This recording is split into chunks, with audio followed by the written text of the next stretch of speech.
We are going to keep you updated as these results continue to roll in. Meantime, another big story locally is this red flag warning that is in effect. Right. Elevated fire weather conditions for much of the Bay Area. We're keeping a close eye on that. So let's take a look at the big picture perspective here. Why this is happening. It is because we're getting squeezed in between a couple different features in the atmosphere. Storm system diving down through the central Rockies and a big hill of air off the coast. And in between, the atmosphere gets pinched. And those northerly winds have been accelerating throughout the day. The strongest winds are actually going to occur later tonight and into at least the first half of the day on Wednesday. So let's track that hour by hour, focusing mainly on the North Bay and the East Bay because these tend to be the trouble spots that we see during these types of events. But the winds are going to be blustery across the entire Bay Area. Later tonight into early tomorrow morning, that's when we have the greater likelihood of seeing more 40 to 50 plus mile an hour wind gusts, not just in the peaks, but in some of the lower elevations as well. Those winds will back down slightly as we head towards noon, but we're still going to have some 40 plus mile an hour gusts on the map at that point. The gradual diminishing trend will continue tomorrow afternoon into tomorrow evening, but it's not going to be until Thursday morning that really we're out of the woods in terms of this specific fire threat around the Bay Area.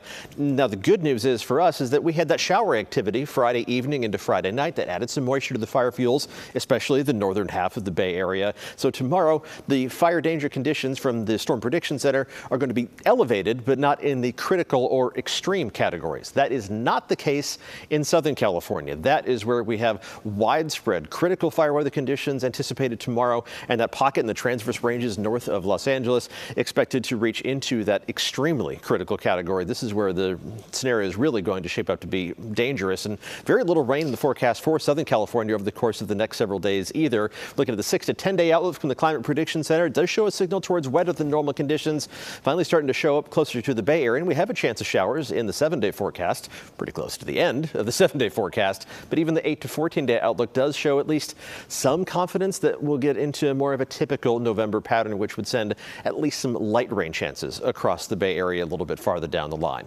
In the meantime, sun going down, a beautiful sunset out there this evening. Temperatures are in the 60s and 70s, a little bit above average for high temperatures today, but at least we don't have really warm temperatures to go along with those gusty offshore winds. So things could be a whole lot worse in that regard. Let's take a look at where temperatures are going to top out tomorrow. And once again, they are mostly going to be about 2 to 4 degrees above average. A lot of 70s on the map, even along the coast, getting up to around 70 degrees in Pacifica, low 70s in San Francisco, low to mid 70s for the warmest spots.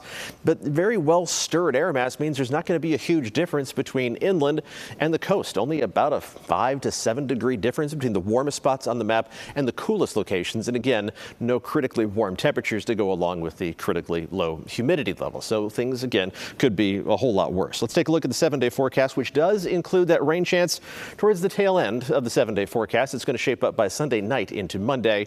Some of the forecast model data trying to bring in a chance of showers already Saturday night.